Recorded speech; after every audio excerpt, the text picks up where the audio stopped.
You know. They're in the room. Yeah, exactly. Coming up? I guess you are.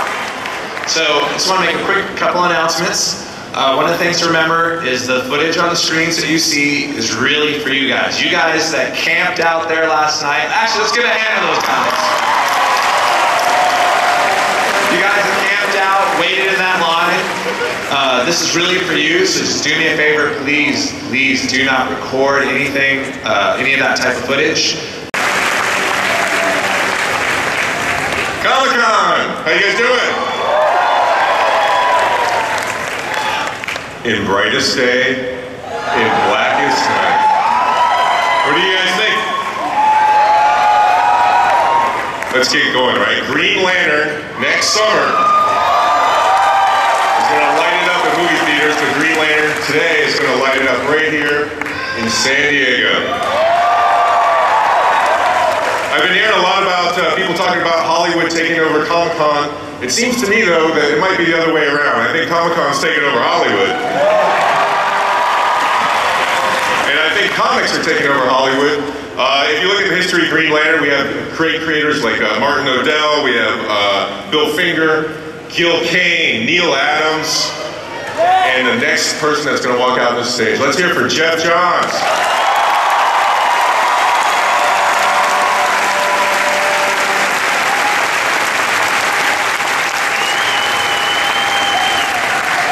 Jeff, welcome. Thanks. You good? That's fun. Super psyched. This is the first Green Lantern movie panel in history, which is pretty awesome. Film looks great. Yeah, I was down in New Orleans and I saw some of the footage, or I saw some of the work being done. You were telling me the other day it was one of the best weeks of your life as being on the set. Tell the fans a little bit about the best week of my life. I think everybody here wants to see a Green Lantern movie as much as I do. Yeah, and we're here, we're going to jump right in with some footage, right? Yeah, what do you guys think? we're still really, they're really still in production. There's still a lot of work to be done, but here's the very first look at Green Lantern, the movie. Excited for you to see this one going first, since as you can see from your shirt and your hat and your career, Green Lantern means a lot to you. Yeah, I mean, it's awesome to see filmmakers and cast so dedicated to Green Lantern. So they've done amazing work. Outstanding. Well, we're going to bring out some more people and fill up this panel because you seem so far away. We're going to start with Greg Berlanti, the screenwriter and producer of Green Lantern.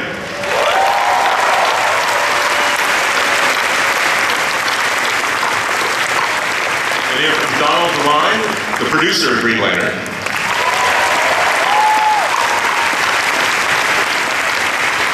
And then he brought us Zorro back in a new way. He brought us James Bond back in a new way. Now he's bringing us Green Lantern director Martin Campbell.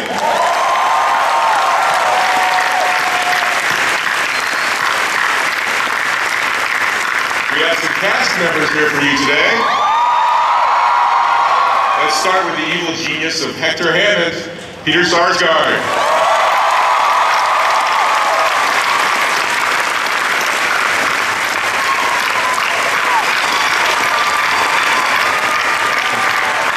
You can't have green without yellow, even it won't be in this movie yellow, but you have to have Sinestro.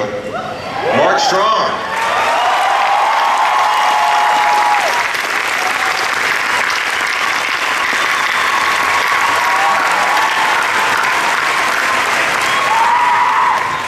As Carol Ferris in the movie, Blake Lively.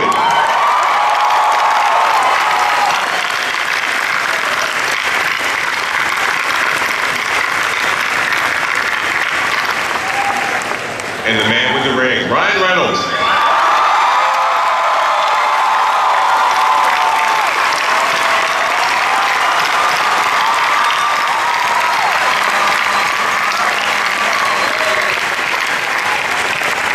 All right, let's get right to it. I want to save time at the end for questions from the audience.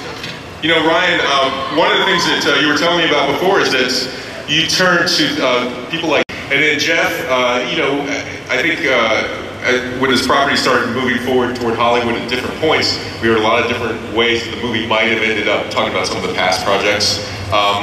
And then, as far as you're involved, tell me, how did you feel when you heard about some of the other ideas, like Green Lantern as a comedy, or maybe some of the other things? Well, one of the very first, when I first worked for Richard Donner, one of the first things we talked about was Green Lantern, and that was about 10 years ago, and somebody, one of the executives who's no longer there said, "Can we do the movie without the ring?" And right then I thought, there's never going to be a Green Lantern movie.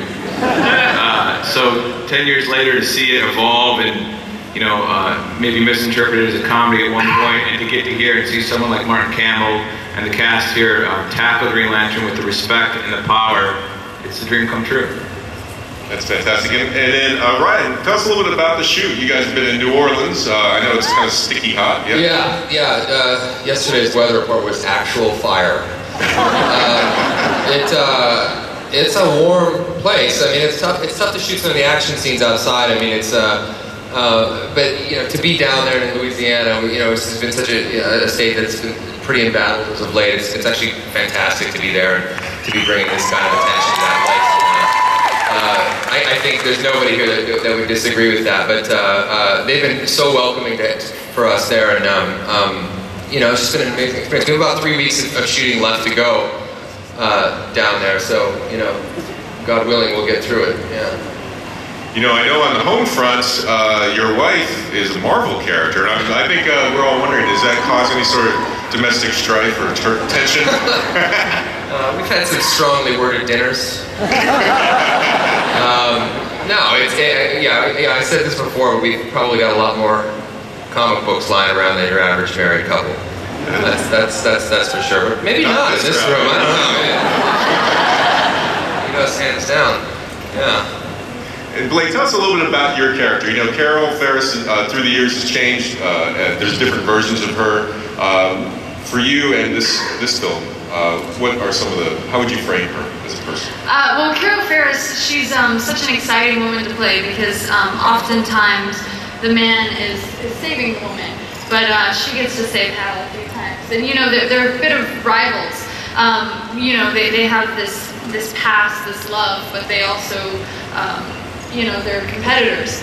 So to be able to spar, just like verbally, and then also to be shooting the scenes where we're in these fighter pilot planes. I mean, that was pretty cool. I was so excited. I felt like I was going to be the coolest aunt ever. That was the best part of getting this job. Just calling my nephews. And this film is so unique in that there's something that you can actually do in real life, like pilot a plane that these young boys or whoever can look up to. But then you also see them in outer space, flying around. It's just been a wonderful project to be a part of, and be able to be a strong woman who then becomes a villain later. I can't wait to kick his butt. Fantastic. And Peter, there's a great tradition, as many of you may know, in the Green Lantern Corps, that these rings are passed on from one to the next potential Green Lantern.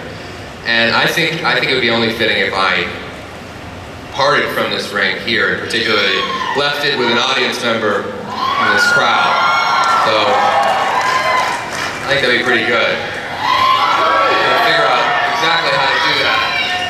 Well, I want everybody to be a little calm as you try this, but if you look under your seat and you have Green Lantern.